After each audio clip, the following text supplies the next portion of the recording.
Esta es tu UABC. Que con la Policlínica de Especialidades Odontológicas te ofrece atención dental accesible con especialidades en ortodoncia, endodoncia, prostodoncia y periodoncia. Búscala en Facebook como Ciencias de la Salud UABC Mexicali.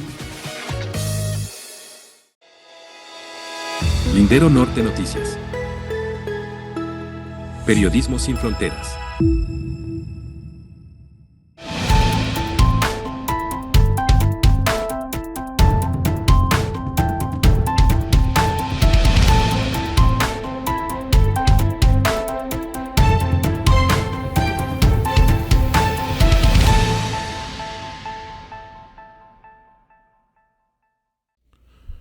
Hola, ¿qué tal? ¿Cómo le va? Muy buenas noches. Aquí nosotros ya estamos preparados, estamos listos y contentos, como todos los días, de lunes a jueves, que nos da la oportunidad de estar en punto de las 8 de la noche aquí con usted. Y ahora, explorando estas semanas, sí, nos permanecemos en YouTube solamente porque, pues bueno, es el lugar en donde usted nos ha pedido que nos situemos, porque es más sencillo, ya le explicaba el día de ayer, más sencillo poder tener esta relación, esta comunicación con usted, porque, pues bueno, nos dijeron, es más fácil conectarlo a la televisión. Y es así como, bueno, también lo puede ver, por supuesto, en su celular o en su tablet, donde usted prefiera, o en la computadora. Pero acá estamos en esta dinámica, ¿no? De a ver si nos quedamos en YouTube, si seguimos en YouTube y en Facebook. Tendremos que encontrar esta cuadratura para poder hacerlo de una manera más fácil. Bueno, no más fácil, más práctica para usted, porque pues al final del día tiene un trabajo de producción hecho por Casa Créala y por Lindero Norte. El día de hoy pues tenemos varios temas, un martes que se antoja. ¿Para qué, señora, señor? No sé, usted que me está viendo, cenar, ¿qué se antoja? ¿No? Un martes con ya calor en la capital, con este clima perfecto en Ensenada, con Tijuana con sus vientos que siempre tiene y que de repente le sube la temperatura a 25, a 30, ya se andan muriendo, pero en la capital del estado pues ya se nos está asomando el verano, que nadie quiere que llegue a partir del mes de agosto, que es lo más fuerte, pero que desde mayo, en junio, que ya se puede prender la refrigeración y que nosotros le adelantábamos en exclusiva acá en Lindero Norte que el convenio firmado entre la CFE, el gobierno del estado y la Secretaría de Hacienda y Crédito Público, la Secretaría de Hacienda Federal, pues ya asignaron este convenio desde el mes de abril, desde este mes, desde la primera semana, para que entre en vigor el 1 de mayo. El 1 de mayo va a entrar en vigor este subsidio de energía eléctrica. También en exclusiva le adelantamos que serían más de 1,000 millones de pesos lo que estaría consiguiendo con las gestiones que hizo el gobierno de Marina del Pilar desde el mes de febrero, de acuerdo a lo que nos informó el propio secretario Marco Moreno Mejía, que desde el febrero se hicieron estas gestiones y que con ellos se obtuvieron 1,000 millones de pesos con este convenio en el que se había firmado este documento y se había publicado en el diario oficial, en el diario oficial de la Federación desde el mes de febrero, pero tuvo una modificación importante, toda vez que en este subsidio de energía eléctrica de los 2,500 kilowatts, en el caso de Baja California y en el caso también de Sonora, de los municipios estos fronterizos, pues se tiene en el caso de Baja California Sur. Por eso se modificó el convenio durante este mes de abril, porque por primera vez se va a incluir a Baja California Sur dentro de esta región noroeste del país, en la que se va a tener el subsidio de energía eléctrica, y estamos hablando de Baja Sur, algunos municipios de Nayarit, Sonora, Sinaloa y Baja California, específicamente Mexicali y San Felipe. Ahí está este subsidio que ya estaría llegando, recordándole que en Baja California pues se paga, en Mexicali, en la capital, con este calorón que se hace, pues se tiene el pago del recibo de energía eléctrica cada mes, no bimensual como en los demás estados, en los demás municipios de la entidad. Y bueno, esto como preámbulo, pero pues vámonos dando, porque ya con el calor ya no se antojan los caldos, aunque sabemos que siempre está la mamá, la abuelita correspondiente, que son las que en más hogares guisan. pues terminan haciendo caldos de todo tipo, ¿no? Con el pleno calorón, o un cafecito para que se te baje el calor, ¿no? También ese es otro de los remedios que mucho se habla, mucho se dice. Con un cafecito basta para poder bajarse este calorcito que traigo. La verdad es que ni yo ni con una ni con otra. Tampoco es de que hagamos un ceviche todos los días, ¿no? Ni tampoco algo tan fresco. Sí se antoja, pues yo sí soy tragón y a mí sí se me antoja pues cualquier platillo mexicano. Pero sí en tiempos de calor le batallo un poquito con el tema de los caldos. La verdad yo sí. Aún así, pues cuando me tocaba vivir con mi mamá tenía que aguantarme y a la típica, ¿no? De madre, pues aquí no es buffet y tienes que comer lo que se te da. Entonces, si a usted también le aplican la del caldo, pues bienvenido sea al equipo. Y vámonos de lleno con el primer tema que tiene que ver con el presidente Andrés Manuel López Obrador y este sistema de pensiones, el cual ya analizamos en su momento con el Rudy, y que nos daba un norte de lo que se estaría aprobando en estos días. Ya lo aprobó el Congreso local, los diputados aplaudieron, los diputados de Morena, AMLO aplaudió a los diputados de Morena por aprobar este fondo y el mismo presidente lo celebró. Pero ¿qué fue lo que se aprobó? ¿Qué fue lo que el día de ayer, el día de hoy, en estos planteamientos que se hicieron desde el Congreso Federal, pues se tuvo a bien de aprobarlo? Y le digo a bien porque así venía la línea desde presidencia con este sistema de pensiones de AMLO. Una bolsa que se pretende de 40,000 millones de pesos que busca el Estado garantice jubilaciones con 100% del sueldo. Dos temas se centraron en el debate público en el Congreso de la Unión, en la Cámara de Diputados, que van en el sentido de este sistema de pensiones que beneficiaría a 28 millones de trabajadores del sector público y privado, pero si era un tema como el sistema anterior donde se veían beneficiados los bancos, neoliberal, o si era un tema muy dictatorial que asumía el presidente Andrés Manuel López Obrador. El día de hoy AMLO celebró que la Cámara de Diputados aprobó con los votos de la mayoría de Morena y aliados y con toda la oposición en contra la creación de este Fondo de Pensiones del Bienestar. Los legisladores de oposición anunciaron que impugnarán la reforma ante la Suprema Corte de Justicia porque acusaron al gobierno de AMLO de un saqueo, porque el fondo se integrará con dinero de trabajadores inactivos de más de 70 años que no hayan reclamado sus afores, que es esta administradoras de fondos para el retiro, este sistema, que es, hay que decirlo, privado de pensiones. Y ahí usted ve en pantalla un análisis que hace el economista sobre el ABC de las reformas de AMLO que plantean en la iniciativa en pensiones. Y esos son los puntos que usted ya está leyendo ahí en pantalla. Ahí se los dejamos un momento para que usted los lea, los analice bien. Hay que recordar también que dijo el presidente Andrés Manuel López Obrador que en los gobiernos de Ernesto Zedillo del 94 al 2000 y de Felipe Calderón del 2006 al 2012 se modificó la Constitución para que los trabajadores no recibieran su sueldo completo al momento de jubilarse. Esa reforma, la que creó las Afores en 1997, pues significó privatizar el manejo de las pensiones que antes eran manejadas por el gobierno y pues dice AMLO, aquí dijeron vamos a privatizarla porque esa era la moda en todo el mundo y al final fue un desastre en Chile, en Europa y también en nuestro país. Según el gobierno, según AMLO, tras las reformas de Zedillo y Calderón, la jubilación promedio de los trabajadores era de 2,700 pesos mensuales, lo que se elevó a 6,000 pesos con una iniciativa de López Obrador en 2020 para que los patrones elevaran sus contribuciones. Es así, pues el rezago que hay con el fondo de pensiones, que de acuerdo a lo que el presidente Andrés Manuel López Obrador ha ido analizando y que buscaba corregir esto de 1997, pues el presidente el día de hoy reconoció que ve riesgo de que se declare inconstitucional por la Suprema Corte de Justicia, que ese es el otro tiro que se viene. La aprobación de la reforma para crear el Fondo de Pensiones para el Bienestar podría tener un descalabro, dijo el presidente, sí hay riesgo de que la Suprema Corte de Justicia, el máximo tribunal del país, termine por echar abajo esta reforma.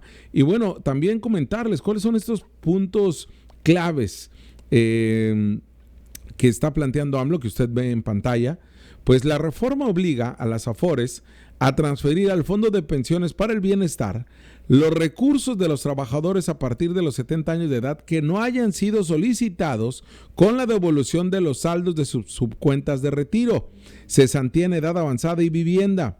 Se esperan recolectar 40,000 millones de pesos por este medio.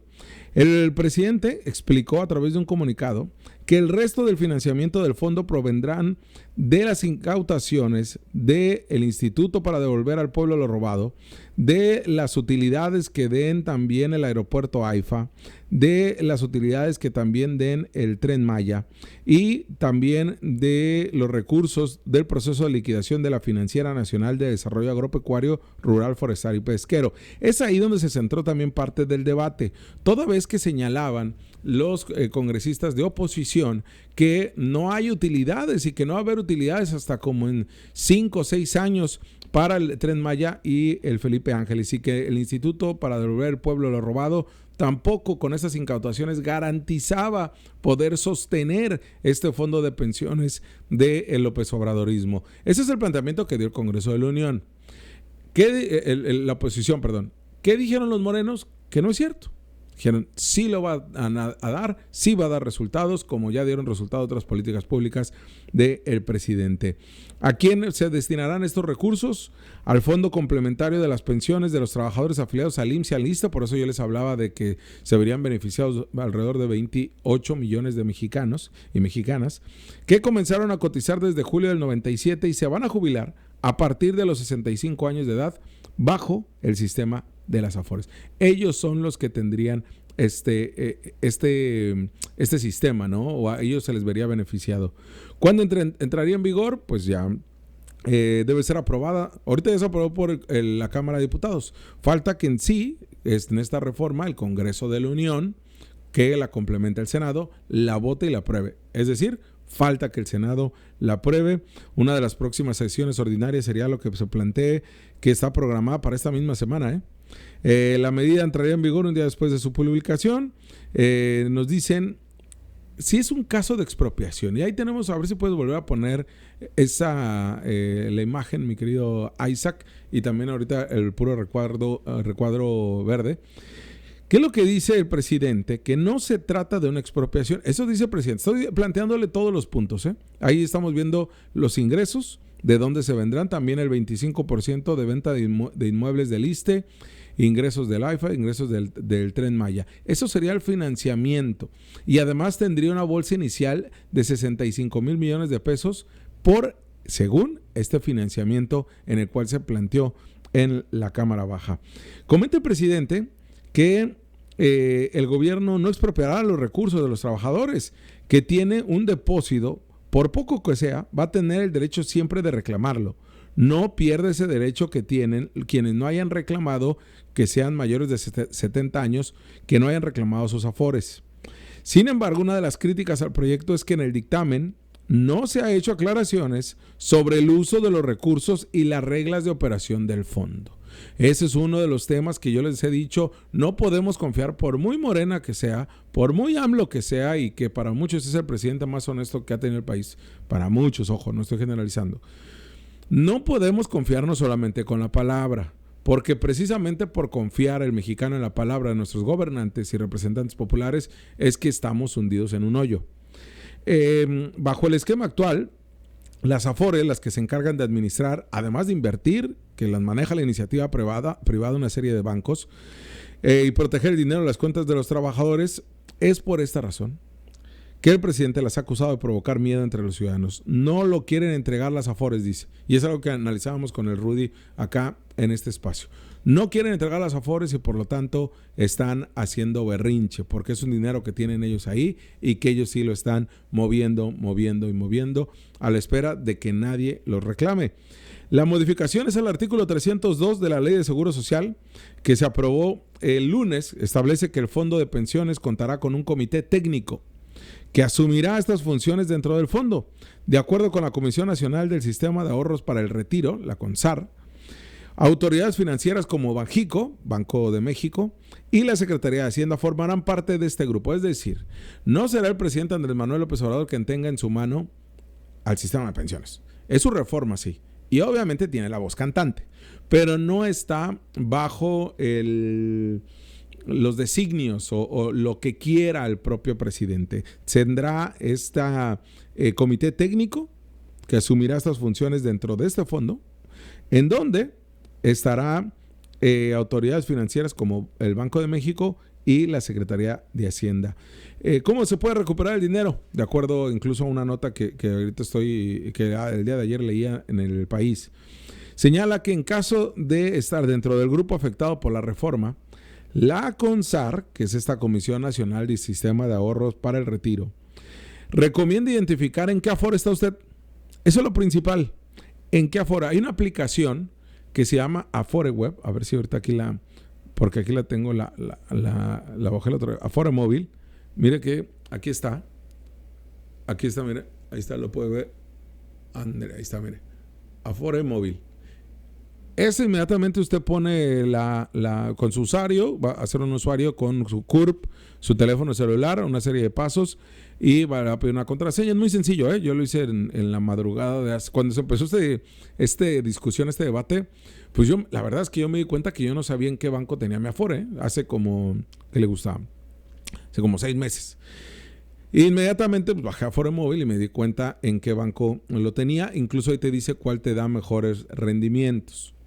Hay 1000 técnicas para que usted pueda analizarlo y ver con un especialista qué banca le conviene de acuerdo a su grupo de edad, ¿no? O de donde usted adquirió las pensiones. Ahí lo tenemos y gracias al buen Isaac que siempre está al tiro, la verdad.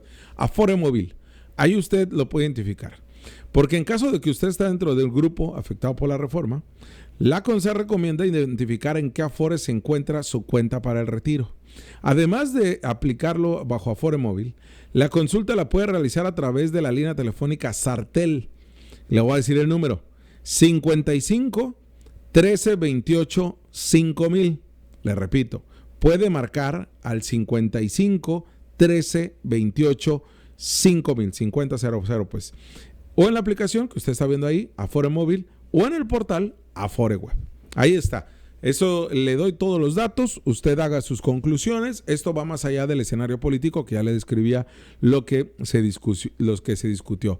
Y es que los líderes parlamentarios del PRI y del PAN se comprometieron a presentar el recurso ante la Suprema Corte de Justicia. Y hoy el presidente en su mañanera dijo, puede haber un riesgo, no la podrían tumbar. Porque comentaron que ese es el dinero de los trabajadores, que los diputados van a presentar esta acción de inconstitucionalidad y ayudarán a los trabajadores que se defiendan. Pues salieron muy comodinos, ¿eh? O sea, realmente, pues, no los hemos visto defendiendo a los trabajadores en otras áreas, mucho menos cuando era el incremento al salario mínimo. Marco Cortés, dirigente nacional del PAN, acusó a la administración de López Obrador de poner en riesgo el plan de retiro de los trabajadores, lo calificó de opaco y cuestionable. Le urge a Morena asumir este rol y este tiro, y le urge que quienes son verdaderos morenistas y verdaderos López Obradoristas salgan, lo lean y lo entiendan y lo expliquen, porque los legisladores no lo han hecho como corresponde. El debate estuvo álgido, incluso Fernández Noroña estuvo ahí y les tiró con todo a los propios, ¿cómo les dijo? Les dijo que eran... Algo así, los mandó callar y que les hizo ahí una analogía, pero pues estuvo duro el debate. Y cómico como es de repente Noroña, pues así lo vivió también. La gobernadora Marina del Pilar Ávila Olmeda festejó el día de hoy y reconoció a las y los diputados de Morena sobre el tema de pensiones y habló un poco del tema. Vamos a escuchar. Muchísimas cuestiones. Una de ellas, por ejemplo, es que aquel trabajador o trabajadora que ganaba o percibía alrededor de 10,000 pesos, con la reforma de Ernesto Zedillo y de Felipe Calderón, terminaban recibiendo una pensión de apenas 2,700 pesos. Esto implicaba evidentemente que muchas personas decidieran no jubilarse por la afectación que tendrían en sus ingresos. Después de haber trabajado durante muchísimos años de su vida para poder construir y consolidar un patrimonio para ellos y para sus familias y poder disfrutar de su vejez o de pudiéramos decirlo, la última etapa de su vida después de tantos años de trabajo. Con esta reforma aprobada el día de ayer en la Cámara de Diputados, felicito a las y los diputados que aprobaron esta gran iniciativa. Los trabajadores que ganan 17,000 pesos o menos podrán pensionarse con el 100% de su salario, dignificando así. La gobernadora Marina del Pilar el día de hoy, en su mensaje que da también en sus redes sociales, y pues bueno, es importante que salgan los morenistas también, porque los vemos muy calladitos, los vemos que nadie habla de los temas rudos en los cuales hay que entrarle al debate. En eso se tendrían que sobreponer el morenaje. Pues no que son muchos López Obradoristas. Y ojo, no estoy hablando de los fanáticos, que también lo podrían hacer. O sea, estamos en una democracia, ¿no? Pero ojalá lo hicieran quienes también entienden la autocrítica, y aquí lo hicimos con el propio Rodolfo García, con el Rudy, a ver si mañana podemos en uno de los temas hablar un poco de ello. Pero de verdad es desesperante ver cómo en Baja California nadie le entra al debate. Son muy pocos, no, perdón, discúlpeme que lo haya generalizado, son muy pocos los que le entran al debate, tanto de la oposición como los morenos. Les encanta, por mucho que tachan a la gobernadora de frivolidad, o que mucho que tratan de que la TikToker y todo, también, nada más los vemos en esos escenarios. No los vemos realmente planteando los temas en asamblea, o no los vemos ni siquiera en conferencias de prensa, salvo el PRI, que de repente hace conferencias de prensa. Pero los demás partidos ya no hacen. Ya no hay otros planteamientos que se den.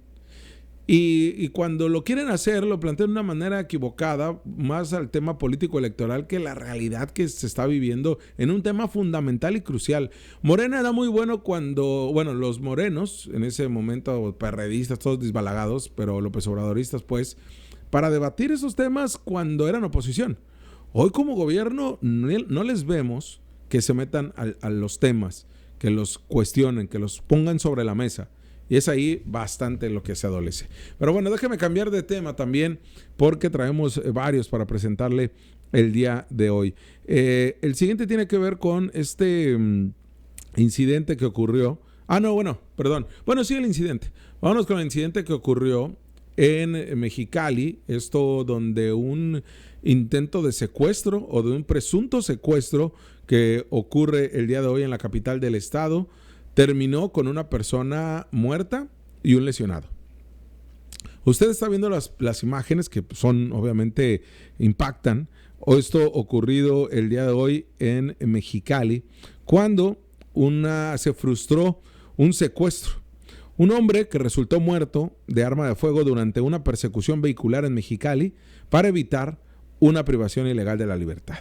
De acuerdo al reporte policíaco que se dio desde la mañana de hoy, los tripulantes de esta camioneta pickup Silverado persiguieron un vehículo por la autopista Tijuana-Mexicali y a la altura de la colonia Jardines de la Progreso lo impactó con la intención de rescatar a un menor de edad secuestrado. Esas son las versiones, el que se dan, los testigos presenciales, los testimonios y también parte de la investigación policíaca preliminar, que se trató de un intento de secuestro de un adolescente que alcanzó a escapar tras el choque y la balacera. Lo venían persiguiendo precisamente por esta carretera Ar-Tijuana, al poniente de Mexicali. De manera preliminar se dio a conocer que el objetivo que era este adolescente y al que alcanzó a escapar. En tanto, el conductor del vehículo Chevrolet con matrícula de Guerrero quedó en el asfalto por lesiones de bala. Es esta camioneta que usted está viendo en pantalla, esta camioneta Chevrolet, que además volcó y dio 1000 vueltas y se metió a un comercio. Los hechos violentos se registraron la mañana de este martes en las cercanías de un taller de servicios de tractocamiones a la entrada, la pura entradita de Mexicali. El cadáver, el cadáver se encontró ahí y había sido trasladado también en la atención médica otra persona herida en el lugar. Es de verdad impactante lo que se vio el día de hoy. Se frustra así un intento de secuestro. Bueno, ya prácticamente pues ya se lo llevaban privado de la libertad a este adolescente. Afortunadamente no pasó a mayores. Hablamos de grupos armados, porque al final del día se da este encontronazo. Ya será la Fiscalía General del Estado que nos diga si pertenecen a un grupo del crimen organizado o si se trataba de alguna especie de riña familiar o qué fue lo que sucedió. Pero, de acuerdo a este reporte que ya publicábamos en Lindero Norte, se frustró un secuestro la mañana de hoy en la capital de Baja California. Además, se encontró una persona incinerada al sur del ejido Islas Agrarias B. Se encontró en un camino de terracería de un canal de riego. Para complementar el tema de violencia, pues un cadáver más, ya será el servicio médico forense que determine las causas de muerte. Y bueno, por otro lado, déjeme hablarles sobre, ayer le adelantaba un tema que en exclusiva, sobre los candidatos que solicitan protección de seguridad. Usted dirá, pues todos necesitamos a cómo vivimos la violencia en el país. Sí, aunque sería un tema extremista, ¿no? Que todo, bueno, imagínense que no todos, sino que ciertas familias tuvieran, porque se consideran en riesgo. Porque hay personas sin estar en riesgo y gozando de tener un puesto público, y ojo, no estoy hablando ni de la gobernadora, ni del secretario de seguridad, ni de la fiscal, ni tampoco del director de la policía municipal, no estoy hablando de ellos. Ellos sí, pues por su ejercicio público, por su ejercicio, su actividad pública, política, pues sí necesitan tener guardia de seguridad. Sí lo requieren, está justificado, ¿no? Todos los elementos de las diferentes, los titulares de las corporaciones policíacas de los ayuntamientos, en el caso del secretario de seguridad, como decía, la fiscal, en fin. Pero no se justifica que un diputado o diputada lo tenga, a excepción de una diputada que denunció casos de extorsión y además un caso de agresión física y también casos que ocurrieron en Rosarito. Ella, sin duda alguna, tiene elementos de riesgo y sí necesita guardia de seguridad. Pero los candidatos y candidatas, si lo necesitan, deberían de pagarlo con su bolsillo, como cualquier acto de campaña. Aunque en efecto, el INE debe de garantizar que las elecciones sean limpias, pero la seguridad no le corresponde al INE, le corresponde a la Secretaría de Seguridad Ciudadana, quien evalúa estos riesgos de las y los candidatos. Pero tampoco es que le debe de garantizar a todos los mexicanos y mexicanas, pero de manera que parezca que tenga una escolta, ahí sí yo tengo mis cuestionamientos. Para mí no tendrían que hay candidatos y candidatas. Sabemos la violencia que ha ocurrido en Celaya, en Guanajuato. De hecho, fue cuando inició la primera semana de marzo. Aquí le dijimos cuántos eran los candidatos y candidatas. En ese momento eran más de 50 los que habían solicitado protección. En ese momento, como eran elecciones federales, la solicitaron ante el INE, ante el Instituto Nacional Electoral. Y fue la Secretaría de Gobernación y la Secretaría de Seguridad Pública Federal quienes determinaron a quienes se les iba a otorgar. Ahora, ya iniciadas las elecciones locales, las campañas, locales el 15 de abril, pues se hizo otro planteamiento. Se presenta ante el IE, ante el Instituto Estatal Electoral de Baja California, y se entrega este análisis de riesgo, y la Secretaría de Seguridad Ciudadana hace su análisis de riesgo. Hasta el momento, y eso se lo decimos acá en Lindero Norte en exclusiva, son 6 los candidatos y candidatas que han solicitado una protección de seguridad con escoltas para hacer campaña. 3 de ellos de Morena. Los 3 son candidatos y candidatas a las alcaldías. Son 3 de Morena, 3 candidatos a las alcaldías. El resto, tengo entendido que es una del PES y el resto son también son casos de diputaciones. Es donde se solicitó y es donde tendría que ver la autoridad qué es lo que sucede. Pero tendrían que analizar el riesgo y ver tal, porque, por ejemplo, el que de los primeros que anunció fue Ismael Burgueño, candidato a la alcaldía de Tijuana. Él inmediatamente dijo, ¿sabes qué? Yo sí necesito y lo voy a presentar porque la violencia en el país está gacha. No, tampoco digo que tienen que esconder, si eres de Morena, tienes que esconder la violencia y decir que aquí no pasa nada y que me siento bien seguro. No, si tu percepción es de inseguridad, pues lo tienes que decir. No tienes que ser alcahuete o solapar a la política pública en materia de seguridad del presidente. Realmente no. Pero sí se les olvidará que son de Morena y que ellos dicen que todo está bien o que hay áreas de oportunidad, pero que estamos mejor que antes. Pues ya lo solicitaron 3. De ahí, los 3, sí hay una persona que yo digo que sí lo necesita. No voy a decir quién, obviamente por seguridad de la misma persona, pero sí lo necesita y es candidata a la alcaldía. o sea, al final del día no es Norma Bustamante. No, de ella no estoy hablando. ¿Y qué es lo que va a suceder acá? Es que pues ya veremos si les otorgan el escolta. De mi punto de vista, no tendrían que tener. Salvo, le digo, que demuestren y evidencien que sí están siendo amenazados. No necesariamente por un grupo del crimen organizado, que sí están siendo amenazados. O extorsionados, o ya fueron agredidos. Y se debe de denunciar. Y se debe de exigir cuentas a gobierno para que otorgue la seguridad en estas elecciones. Mentira que la gente no va a ir a votar por la inseguridad. Eso es mentira, Eso es mentira. No hemos visto planteamientos verdaderamente ciudadanos que te digan que no van a votar. Porque hay grupos políticos que se dicen ciudadanos a partir de que no, según no tienen afiliaciones ni afinidades, que sí las tienen, y que dicen que por la inseguridad no va a haber votación, que la gente no quiere salir. No, que no le metan miedo. El miedo lo ha utilizado la derecha históricamente y la izquierda también. Pero en estos casos la derecha lo ha utilizado para que no vayas a votar. Y también en su momento lo utilizaron con las corporaciones policíacas haciendo rondines en los lugares para infundir miedo y que la votación no fuera alta. Regularmente cuando las votaciones son altas, hay transición. Cuando las votaciones son altas, hay mayor espacio de representación de los partidos políticos que son de oposición o que no ganaron. Entonces no convendría que no acudieran. Pero sí, el planteamiento es que quieren que se anule la elección, que se haga en otro momento y que se reconozca por el órgano electoral que estamos en riesgo de llevar una elección y que por ahí lo puedan aprovechar político-electoralmente. Entonces, tampoco es por ahí. Pero sí, en efecto, estamos hablando de personas, candidatos, más de 20 que han sido asesinados en nuestro país. Entonces, afortunadamente, ninguno en Baja California. Ya por último, déjeme comentarles sobre el fentanilo, porque pues está duro el fentanilo. Y acá le hemos presentado y hemos hablado del tema a profundidad. El uso de la silacina, el uso del fentanilo, la falta de recursos públicos para una verdadera política pública estatal en el combate a las drogas.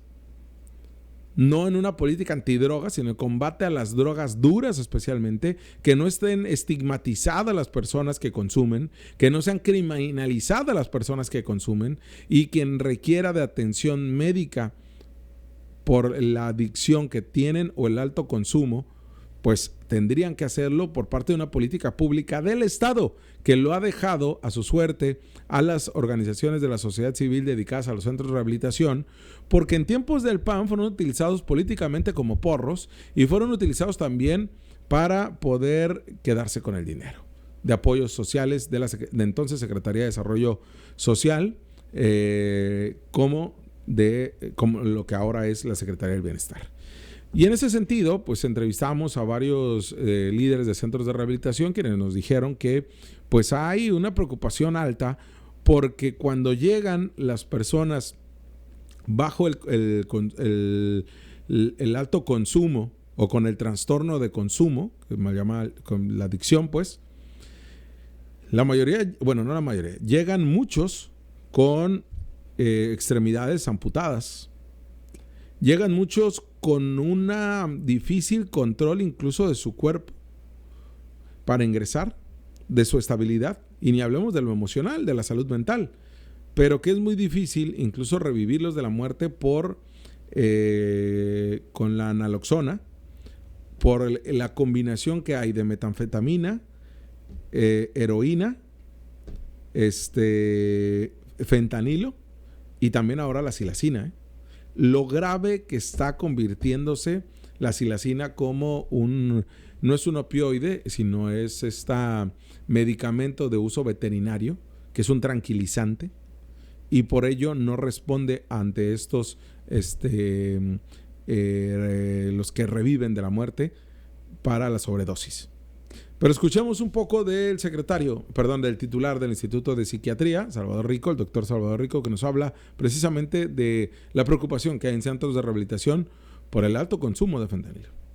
De hecho, nosotros nos acercamos a los centros de rehabilitación, trabajamos con los centros de rehabilitación, conocemos a los 250 centros de rehabilitación que hay registrados, y es bien importante que hay otros centros que ni siquiera están registrados. En cuanto nosotros nos enteramos uno, vamos junto con COEPRIVIS y los invitamos a que se regularicen, pues, ¿no? Y sí ha habido un aumento en el consumo del fentanilo. No es la droga de mayor impacto, la droga de mayor impacto sigue siendo el alcohol como droga legal, y la droga ilegal, lo que es las metanfetaminas, el cristal, el ice, como droga de impacto. Lo que pasa mucho es que mucha gente llega y quiere comprar cristal, el ice, y ya se lo están revolviendo con lo que es el fentanilo. Mencionó algo que ya tuvo que haber sabido la Secretaría de Salud desde hace 2 años.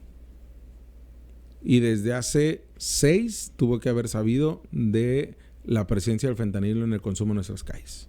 Porque eso es el planteamiento que han tenido organizaciones de la sociedad civil como Verter, como Prevencasa, quienes han estado en reuniones con el cónsul el embajador de México, de Estados Unidos en nuestro país, Ken Salazar.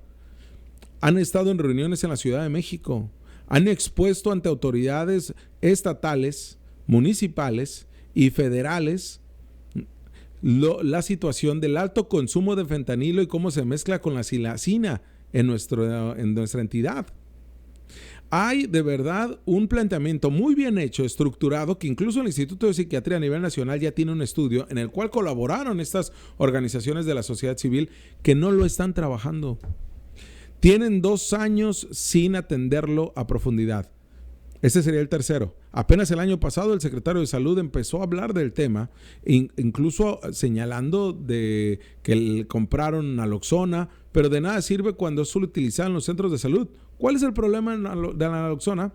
Que como fármaco a nivel nacional no lo han legislado para poderlo también entregar de manera libremente en las comunidades. Ya hay en Tijuana que gracias a estas organizaciones de la sociedad civil que en conjunto o en trabajo, en colaboración con organizaciones, universidades de Canadá y de Estados Unidos cuentan con naloxona y la pueden regalar, no solamente la Cruz Roja, en Tijuana y en Mexicali, como ya lo hicieron, que si no fuera por ellos, ahorita estuviéramos viendo más personas muertas en las calles, sino que también, y tampoco debemos de quitarnos ese estigma de que pues es que son drogadictos, que se mueran, o es que el drogadicto es ratero. No estigmaticemos, por favor, porque esto necesitamos verlo ya con otra óptica. Viéndolo con la óptica criminal y estigmatizada, no llegamos a ningún lugar. Necesitamos darle un viraje a esto. Tampoco le estoy diciendo que los tratemos si están consumiendo y delinquen, que no entren a la cárcel. No, tampoco se trata de eso.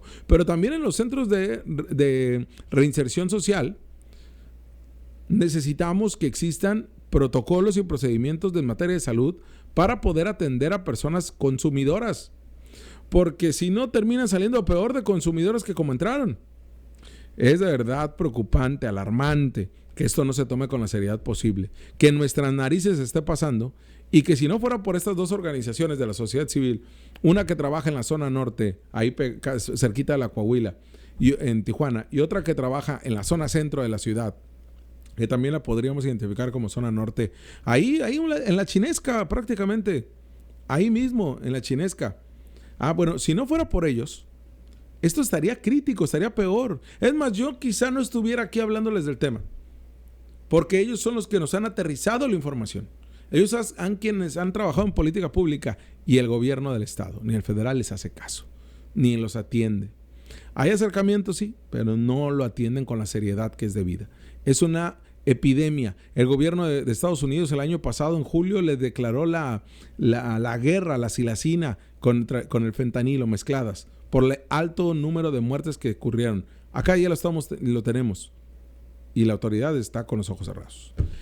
Nos despedimos con la imagen atípica del día. Hoy corresponde, mire, desde que un grupo de Facebook que se llama, de internet, no tengo nada contra ellos, pero se llama Chismecito de Política, algo así, no deberías de aceptar un reto. Pero bueno, cada quien asume los retos que quieran. Pero los diputados de Morena en Tijuana, en federal, pues se le hizo fácil a este candidato que es muy inteligente, yo no sé, tiene maestría en políticas públicas, es un tipo que es fundador de Morena y que siempre estuvieron a la espera de una candidatura y que estuvieron siempre pacientes y trabajando en calle, y que conocen la ciudad de Tijuana y que trabajaron entregando el bienestar, que son servidores de la nación, que vaya, todo lo que usted quiera con las credenciales para ser candidatos. Pero ya que son candidatos, Gilberto Herrera, mire lo que hace. Escuchamos. Chismecito político, aceptamos el reto. Vamos a andar.